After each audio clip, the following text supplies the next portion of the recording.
বিশেষ কিছুই নেই, ওই কয়েকদিন শরীরটা একটু বিদ্যুৎ হয়ে আছে আর কি।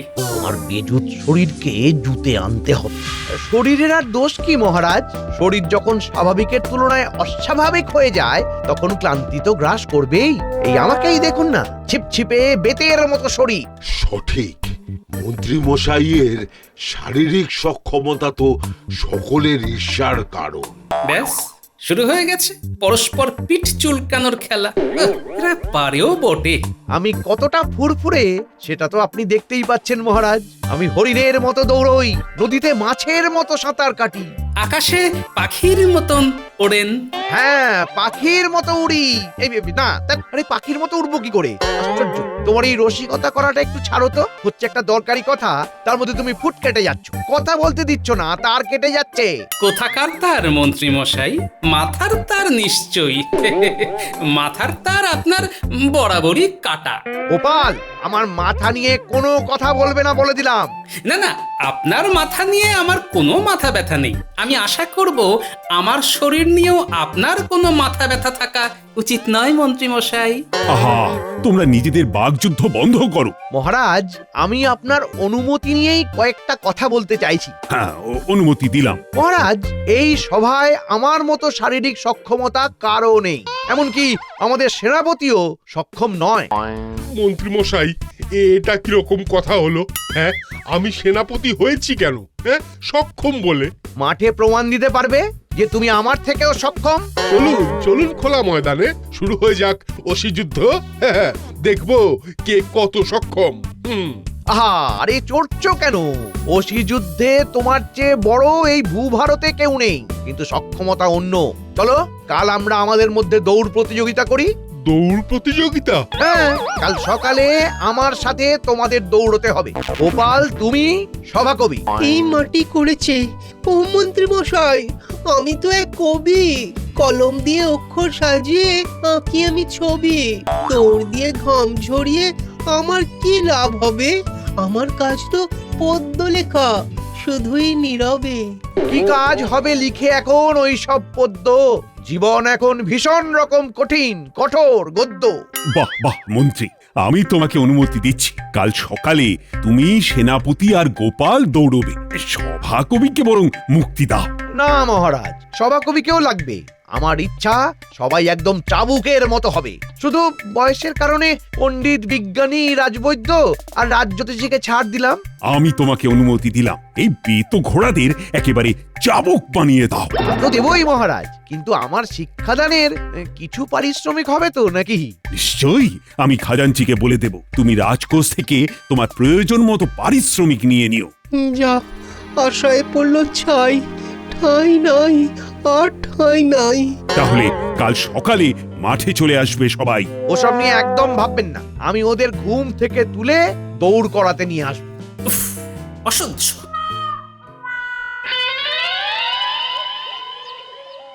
মনটা আজ বড় হালকা, ফুরফুরে লাগছে। কি এমন হলো যে মন একেবারে হালকা হয়ে গেল? এবারে গোপালকে জব্বর প্যাচে ফেলেছি। এবার বাচাদনকে আর ট্যাপও করতে হবে না। দেখো দেখো, আবার প্যাঁচে ফেলতে গিয়ে নিজে আবার প্যাঁচে পড়ে যেও না, তখন তোমাকে কুকু করতে হবে। আচ্ছা, তোমার মুখে কি কখনো ভালো কথা আসে না?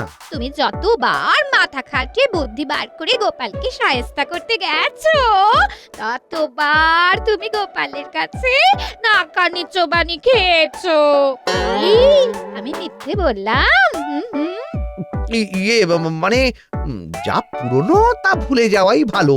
আমি এখন বর্তমান আর ভবিষ্যৎ নিয়ে ভাবছি। শুধু ভাবছি না, হ্যাঁ, আমি একেবারে চোখের সামনে দেখতে পাচ্ছি। জানো, কাল থেকে গোপালের কি হাল হবে এটা ভেবেই আমি ভীষণ ভীষণ পুলকিত বোধ করছি। যেখানেই তাকাচ্ছি শুধু আনন্দ আর আনন্দ।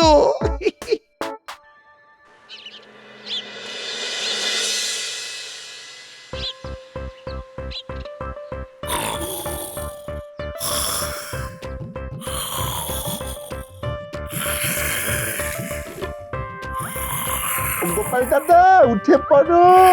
আর কিছুক্ষণ পরে সূর্যি মামা উঠে পড়বে। হ্যাঁ, আমি গো বটা বটকৃষ্ণ, উঠে পড়ো। আজ থেকে তো তোমার শরীর চর্চা শুরু। কি গো, বলি বটা এসব কি বলছে? তুমি এখন শরীর চর্চা করতে যাবে নাকি? হ্যাঁ, মহারাজের আদেশ। এটা আবার কবে হলো? কাল? ও, তাই জন্য মুখ হাঁড়ি করে ঘরে ঢুকে কিছু না খেয়ে শুয়ে পড়লে? প্রতিদিন এইভাবে তোমার ঘুম ভাঙাবে? তুমি একা নাকি সাথে আরো কেউ আছে গো? ও স্বভাব কবি, উঠে পড়ুন। অসহ্য, আমি হয়ে যাব পাগল। উঠে পড়ুন স্বভাব কবি, আকাশে উঠেছে লাল রবি। ওরে বাস, আমিও তো হলাম স্বভাব কবি। আমার এখন পাচ্ছে কান্না, মন বলছে যাস না যাস না। উঠে পড়ো স্বভাব কবি, হলো ভোর, ছোট জোর। আরে দূর ছাতা, এইভাবে রোজ সকালে যাতা। সেনাপতি, ওই পাঁচখাই গলায় আর চিৎকার করতে হবে না। আমি প্রস্তুত। চলুন চলুন দেখি আমাদের কোথায় যেতে হবে। বড় মাঠে, ওখানেই মহারাজ আসবেন। চলুন। নাও নাও, তোমার কসরত শুরু করো মন্ত্রী। আমরা অধীর আগ্রহে অপেক্ষা করছি। প্রথমে দৌড়। এই মাঠটাকে 10 পাক দিতে হবে। আমি দৌড়াও বলার সাথে সাথেই তোমরা দৌড়বে। সবাই প্রস্তুত হও। উফ, কার হাতে যে পড়লাম, আর বোধহয় বাঁচা যাবে না। ওগো, তুমি যাবে হেরে, আমি যে তোমায় আছি ধরে। কিছু উপায় করো গোপাল। কথা নয়, দৌড়ের জন্য প্রস্তুত হও। আমি 1 থেকে 3 বলবো, 3 বলার সাথে সাথে তোমরা দৌড়বে। বুঝলি বটা, এবার জমবে মজা। শুধু মজা, বড় মজা। এবারে গোপাল হবে ভাজা ভাজা। আসতে বল, গোপাল দাদা শুনতে পাবে। 1, 2, 3। এই দাঁড়ালে চলবে না। এই ছোট ছোট, এই সব কবি, এই কি হচ্ছে কি? আরে তুমি তো হাঁটছো ছোট। এই ছোট, পারছি না আর ছুটতে। ভাল লাগে না, দূর চাই। কাঁচা ঘুম ভেঙেছে বলে পাচ্ছে ঘুম, উঠছে হয়।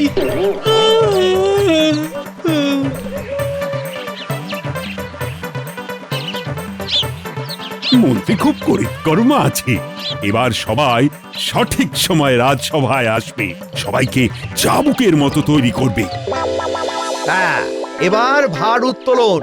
সেনাপতি, চলে এসো। তোমাকে ভার উত্তোলন করতে হবে।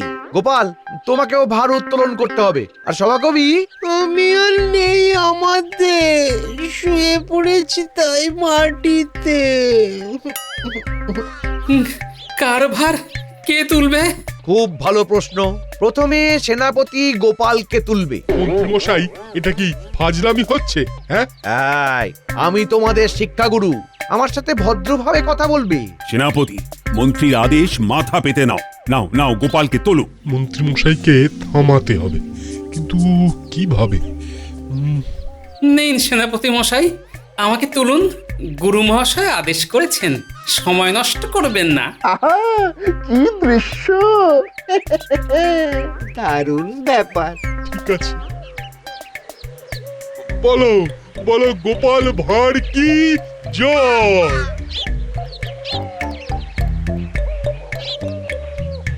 না, আমাদের সেনাপতির গায়ে জোর আছে। কি বলো মন্ত্রী? আগে হ্যাঁ মহারাজ। এবার গোপালকে নামালাম। এবার আমার ভার উত্তোলনের পালা। মন্ত্রীমশাই, আমি আমার পছন্দ মতো ভার তুলতে পারি? পারো। ঠিক আছে। ঠিক আছে, তুমি প্রস্তুত? প্রস্তুত গুরুদেব, আপনি আদেশ দিন শুধু। তবে তুমি তোমার পছন্দের ভার উত্তোলন করো।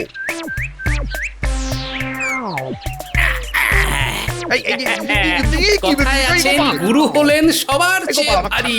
আমি তাই গুরুকে তুলে দেখাতে চাই আরে আমি নামাও বলছি। কত ছেড়ে দাও শক্তিমান। আমাকে, গোপাল। আরে ছেড়ে দাও। ওই কি গুরুর আদেশ শিরোধার্য।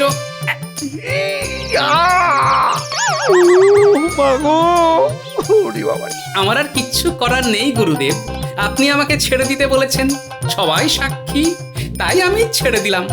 আগো, আমার কোমর গেল গো। গোপাল তো তোমাকে খুব ভালোভাবে তুলেছিল, তুমি হঠাৎ করে ছেড়ে দিতে বললে কেন? আমি তো গুরুর আদেশ লঙ্ঘন করতে পারি না মহারাজ। গোপাল কি দিল? আমি জানতাম এই ধরনের কিছু একটা ঘটবে, যেটা আমি আগে থেকে আন্দাজ করেছিলাম। নাও নাও, এবার কোমর ভেঙে শুয়ে থাকো। গোপাল যে সে মানুষ নয়, গোপালের ওর বুদ্ধি। তুমি থামবে? বটা ঘটা, ওরে বাপরে, আমি হার মানবো না। এর ফল গোপালকে সুদে আসলে দিতে হবে। ওরে বাবারে, আমরা সেদিকে তাকিয়ে আছি মন্ত্রী মশাই। দেখবো গোপাল কত বুদ্ধি ধরে। ওরে বাবারে বাবারে বাবারে।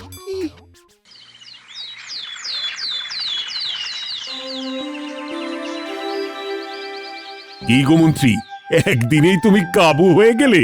না মহারাজ, আমাকে একটু বেকায়দায় ফেলেছিল গোপাল। যাকে এটুকু বুঝতে পারলাম যে গোপাল একদম লবঙ্গ লতিকার মতো চৌখস নয়। আমি একটা বিশেষ ব্যবস্থা নিয়েছি। কি শুনি? আগে যোগ ব্যায়াম। রাজসভার সবাইকে আমি যোগ ব্যায়াম শেখাবো। আমি যোগ ব্যায়ামে বিশেষ পারদর্শী। যোগ ব্যায়াম করলে শরীর একদম সুঠাম হয়ে যাবে, মনে ফুর্তি আসবে, কাজে মন আসবে। তাহলে কাল থেকেই কাজ শুরু করে দাও। তুমি রাজকোষ থেকে তোমার পারিশ্রমিক নিয়ে নেবে। আগে ঠিক আছে মহারাজ, তো আমি প্রত্যেকদিন নিয়ম করে মোহর সরিয়ে নিচ্ছি। উফ, মহারাজ যে কি শুরু করেছেন, ফালতু সময় নষ্ট করছেন। না, এর একটা বিহিত দরকার। কি গোপাল, চুপ করে কি ভাবছো? কাল থেকে তোমাদের যোগ ব্যায়াম। আচ্ছা মহারাজ, আমাদের ব্যায়াম করে কি হবে? আপনি ফালতু অর্থ নষ্ট করছেন। এই গোপালটা আমার পাকা ধানে মই দিতে আসছে। গোপাল, মহারাজ চান সবল সুঠাম সভাসদ, একদম আমার মতো সক্ষম পুরুষ। আমাকে দেখে তোমাদের উৎসাহ জাগে না? আশ্চর্য। না না গোপাল, রাজ আজ্ঞা, তোমাদের সবাইকে মানতে হবে। কাল থেকেই তাহলে শুরু হবে যোগ ব্যায়াম পর্ব। মহারাজ কি শুরু করেছেন? একবার ধাক্কা খেয়েও আপনার চোখ খুলেনি মহারাজ? দেখো মন্ত্রী যা করছে তা তো সবার ভালোর জন্য। সবাইকে সুস্থ সবল রাখতে হবে। বাহুবল ছাড়া তো গতি নেই। বুদ্ধি বলের ওপর আপনার ভরসা নেই তাহলে? শক্তি না থাকলে বুদ্ধি দিয়ে কিচ্ছু হবে না। বলো প্রহরী, কি সংবাদ? মহারাজ, খাজাঞ্চি মশাই আপনার সঙ্গে দেখা করতে চান। খাজাঞ্চি এখনো ঘরে যাননি? না মহারাজ, ওনাকে খুব উদ্বিগ্ন দেখাচ্ছে। উদ্বিগ্ন? ঠিক আছে, পাঠিয়ে দাও। খাজাঞ্চি উদ্বিগ্ন কেন?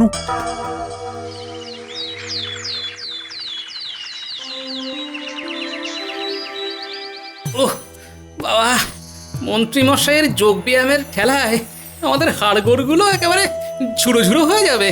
এর থেকে যে কবে মুক্তি পাবো কে জানে। মুক্তি নেই।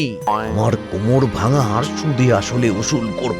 দেখবো তোমার বুদ্ধির দূর কতটা। মহারাজ কোথায় গেল? দেখতে পাই না তো চোখে।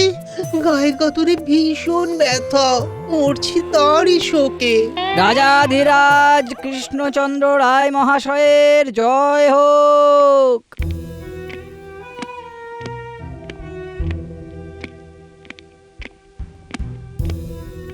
মহারাজ, আপনাকে খুব চিন্তিত দেখছি। কি হয়েছে? কাল রাতে খাজাঞ্চি আমার কাছে এসেছিল। তার হিসেবের সাথে কোষাগারের অর্থের হিসেব মিলছে না। কি বলছেন মহারাজ? হ্যাঁ মন্ত্রী, কেউ রাজ কোষাগার থেকে লুকিয়ে অর্থ আত্মসাৎ করছে। কি বলছেন মহারাজ? কার এত দুঃসাহস? সেটাই তো বুঝতে পারছি না। আর কোষাগারে খাজাঞ্চি তুমি আর আমি ছাড়া তো কেউ যায় না। মহারাজ কি আমাকে সন্দেহ করছেন? না না না, তুমি আমার মন্ত্রী, তোমাকে কি সন্দেহ করা যায়? আমার মনে হয় অন্য কেউ আছে। আজ থেকে দিবারাত্র পাহারা দেওয়ার ব্যবস্থা করতে হবে। একদম সঠিক সিদ্ধান্ত। আজ যে করে হোক কিছু মোহর সরিয়ে ফেলতে হবে। একটা টোপ দিই, দেখি যে চোর সে টোপটা গেলে কি না। মহারাজ, আমি চোর ধরতে পারবো। সে কি হে? ফাঁড় থেকে একেবারে গোয়েন্দা? বাবা, আর কত দেখবো? এসব তোমার কম্ম নয়, তুমি মন দিয়ে শরীর চর্চা করো, যাও। মন্ত্রী ঠিক বলেছে গোপাল, এই সব তোমার কাজ নয়। একবার আমাকে চোর ধরার একটা সুযোগ দিন না মন্ত্রী মশাই। ও মহারাজ, দিন না একটা সুযোগ। মেলা ফ্যাচ ফ্যাচ করে কানের মাথা খেও না তো। আমি একবার চেষ্টা করব, যদি না পারি তাহলে আপনারা যা শাস্তি দেবেন মাথা পেতে নেব। চোর ধরতে পারবে না সেটা নিশ্চিত, শাস্তিটা বেশ ভালো দিতে হবে। ও মহারাজ, মন্ত্রী মশাইকে বলুন না আমাকে একবার চোর ধরার সুযোগ দিতে। ও মন্ত্রী, গোপাল তো কানের মাথা খেয়ে নিল। বলছি, একটা সুযোগ কি দেওয়া যায় না? শাস্তির বিষয়টা আমাদের আগে বলে নিতে হবে, পরে কোনো রকম ওজোর আপত্তি শুনবো না, কেমন? একদম সঠিক বলেছ মন্ত্রী। প্রথমত দেরি করে সভায় আসা, তার উপরে আমাদের যদি ফালতু সময় গোপালের গোয়েন্দাগিরির কারণে নষ্ট হয় তবে কিন্তু কঠিন শাস্তি। নির্বাসন চিরদিনের মতো, না থাকবে বাঁশ, না বাজবে বাঁশি। ঠিক, একদম সঠিক শাস্তি। কি রাজি আছো তো গোপাল? আমার রাজি না হয়ে উপায় আছে। এবার আমার একটা কথা আছে, বলো শুনি। যদি আমি চোর ধরে দিতে পারি তাহলে আমি যা চাইবো তাই আমাকে দেবেন তো মহারাজ? দেব, কথা দিলাম। ব্যাস, তাহলে এবার আমাদের কোষাগারে যেতে হবে। ওখান থেকেই আমার গোয়েন্দাগিরি শুরু হবে।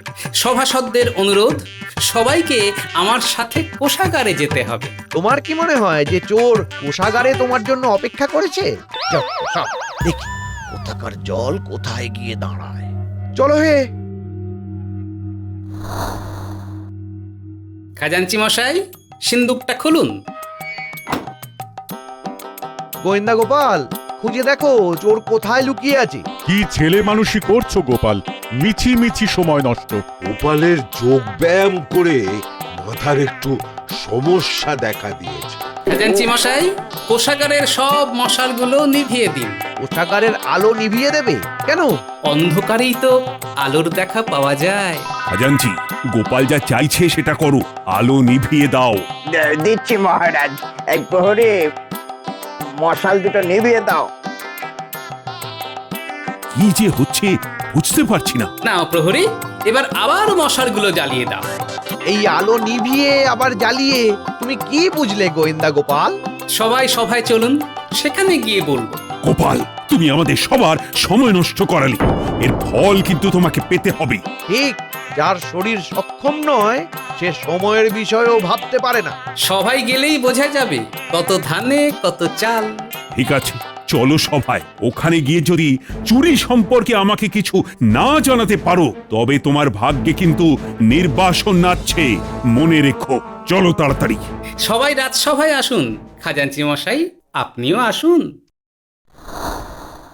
নাও গোপাল, এবার চোরকে বলো। সেটা বলতে গেলে আমাদের সবাইকে শীর্ষাসন করতে হবে মহারাজ। কি আমাকেও শীর্ষাসন করতে হবে? সবাইকে। এই দেখুন, আমিও করছি। আমাদের গুরু আমাদের শিখিয়ে দিয়েছেন।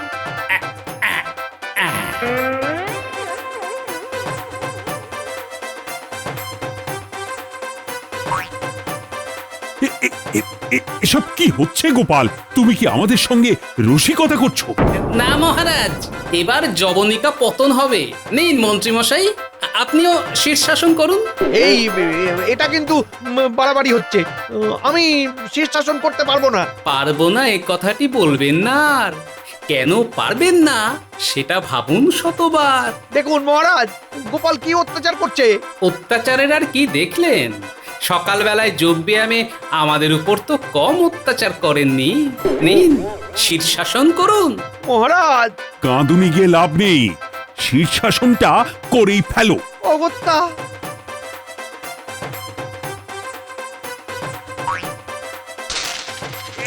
এটা কি হলো? অন্ধকারে মন্ত্রীমশাই কিছু মোহর হাতিয়ে নেন, ওটাই এখন করছে। এবার বুঝতে পারছেন তো কে চোর? পারছি না আবার। মন্ত্রী, শেষে শেষে এই ছিল তোমার মনে, রাজকোষে চুরি। মন্ত্রীমশাই, গোপালের মগজ চর্চা শক্তি চর্চাকে হারিয়ে দিল। জয় মগজের জয়। শরীর চর্চা চুল হয়ে গেল, আর নেই কো ভয়। যাও মন্ত্রী, এবার তুমি কারাগারে যাও। আমার খুব ভুল হয়েছে মহারাজ, লোভে পাপ। মহারাজ, এবার আমার চাওয়াটা আপনার কাছে চেয়ে নিই। বিলক্ষণ। মহারাজ, আমি আমার সময়ে আসব, এটাই আমার চাওয়া। মঞ্জুর করলাম। সেনাপতি, যাও এই বদমাইশ মন্ত্রীকে কারাগারে ঢুকিয়ে দাও। কদিন ধরে খুব জ্বালিয়েছিল। চলুন চলুন, এবার শ্রীঘরে চলুন। হ্যাঁ মহারাজ